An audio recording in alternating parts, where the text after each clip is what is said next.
From the moment we moved into the neighborhood, I believed it was the start of a new chapter.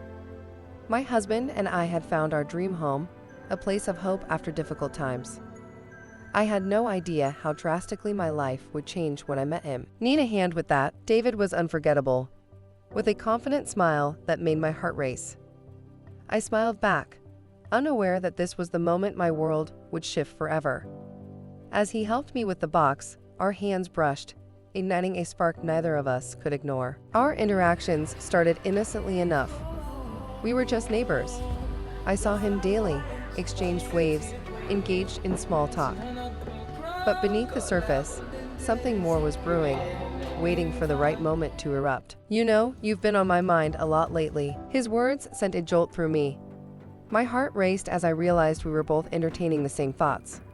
Our eyes locked in a moment of intensity. But my husband's call broke the connection. I walked away, but the seed of temptation was planted. That rainy night, with my husband out of town, I opened the door to find David standing there. Something inside me shattered. I couldn't stop thinking about you, he confessed, pulling me into a kiss that I couldn't resist. In that moment, nothing else mattered. Not my marriage, not the consequences. I was consumed by his touch, his kiss, and the way he made me feel truly alive again. It was a moment I couldn't deny. The morning after, reality crashed down on me. I had crossed an irreparable line, betraying my husband, my vows, and myself. Yet, instead of regret, I felt something far more dangerous, an undeniable longing. I should have walked away, but I couldn't. Every encounter with David was like a magnet drawing me in. The passion between us was unparalleled, igniting a fire I couldn't seem to extinguish. I believed I could hide the affair forever, convinced my husband would never suspect. But secrets have a way of surfacing, don't they? How long has this been going on? He knew. In that devastating moment, I realized the gravity of my betrayal. The man I had shared a life with, who had trusted me, was broken. You? How could you do this? With my husband? You were supposed to be my friend. I hadn't just betrayed my husband. I had betrayed Emily too. She had welcomed me into her life, and in return, I destroyed hers by taking the man she loved. Forbidden love is intoxicating, but it's unsustainable. Once the secrecy is gone, only destruction remains, broken hearts, and shattered lives. We can't keep doing this. Look at what we've done. We've destroyed everything. We had raised our lives to the ground for a fleeting passion. It wasn't enough. It was never enough. And now, I had to face the ruin we had created. What now? I dreamed of running away together, starting anew. But as I looked at him, reality hit. It was all a lie. The passion blinded me, but the truth was unavoidable. We destroyed everything for nothing. There is no us, David. There never was. It was just a fantasy. And with that, it ended. The love, the lust, the betrayal, all collapsed. I was left with nothing but the aftermath of my choices, questioning if I could ever rebuild what I had lost. Choices made in passion can leave permanent scars. What would you have done in my situation? Would you risk everything for love or lust? In the silence that followed, the weight of my actions pressed heavily, leaving me to question if forgiveness was ever truly attainable. As I stood there, watching David disappear into the distance, I felt a wave of emotions crash over me. Guilt, regret, relief. It was all too much. I thought I could start over, but I wasn't prepared for what came next. A week passed, and I had begun to settle into my new reality, living alone in a rented apartment. My life felt quieter, emptier, but I was trying to move on. Then, one afternoon, as I returned from work, I noticed a letter slipped under my door. My heart raced as I picked it up. It was from David. I opened it with trembling hands. I'm sorry for everything. I've moved out of my house too. I just need to see you, one last time. Meet me where it all started. I knew exactly where he meant, the spot where we had first kissed. Against my better judgment, I went. When I arrived, he was there, standing by the same tree. His eyes were filled with desperation, but I could see something else, determination. I've left her, David said, voice shaking. I've left Emily. We can finally be together now. We don't have to hide anymore. My stomach dropped. He was serious. He had thrown everything away from me, and now he was standing here, expecting us to start over. "I don't love you, David," I said, the words tumbling out before I could stop them.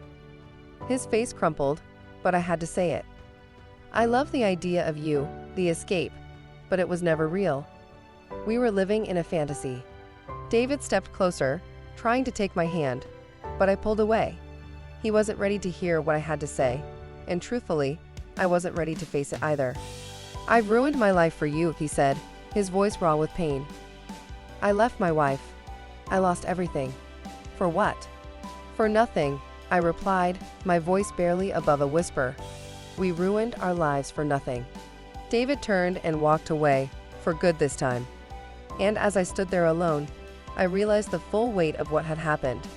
I had destroyed two families, mine and his. And now I was left with nothing but the cold, empty truth. A month later, I was sitting in a cafe when I saw her. Emily. She hadn't seen me yet, but my heart pounded as I watched her approach the counter. She looked different, stronger, somehow. As I debated whether to leave or stay, she noticed me. Our eyes locked, and I braced myself for the confrontation.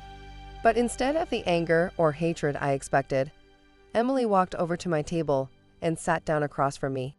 "I'm not here to fight," she said, her voice calm but firm. "I just wanted to see the woman who destroyed my marriage." I swallowed hard, guilt washing over me like a tidal wave. "I didn't mean for any of this to happen," I started, but she cut me off. "I know," she said, her eyes piercing into mine. "That's the thing about betrayal. It never starts with the intention to hurt, but it does. And now we both have to live with the consequences."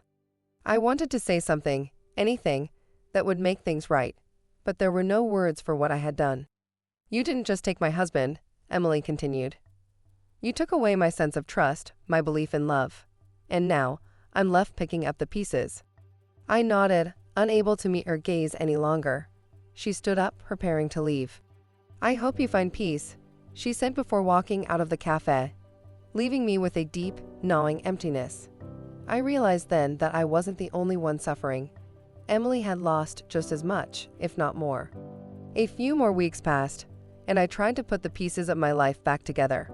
I focused on work, tried to avoid thinking about the past, but it haunted me.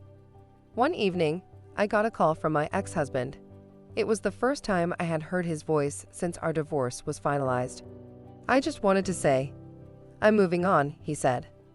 "I've met someone new, and I think I'm finally ready to let go of everything that happened between us." Hearing those words, I felt a strange mix of relief and sadness. I had expected him to be angry, to hold onto the betrayal forever. But instead, he had found a way to heal. I wished I could say the same for myself. Months later, I found myself at a mutual friend's party, one of those events I couldn't avoid. To my surprise, David was there too. Our eyes met across the room, but this time, there was no spark, no lingering tension. It was as if everything we had shared had evaporated into the ether. David approached me, his expression neutral. We exchanged a few pleasantries, but it was clear we were just going through the motions. The passion, the lust, the intensity, it was all gone, replaced by a hollow emptiness. As the night wore on, I found myself thinking about the choices I had made, the lives I had shattered. I had thought that David was the answer to all my problems.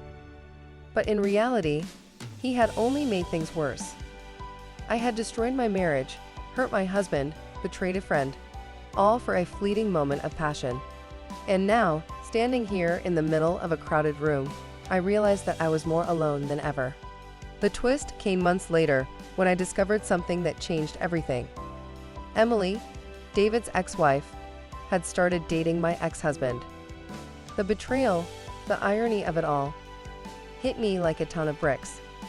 The two people we had hurt the most had found solace in each other's arms, while David and I were left with the consequences of our actions.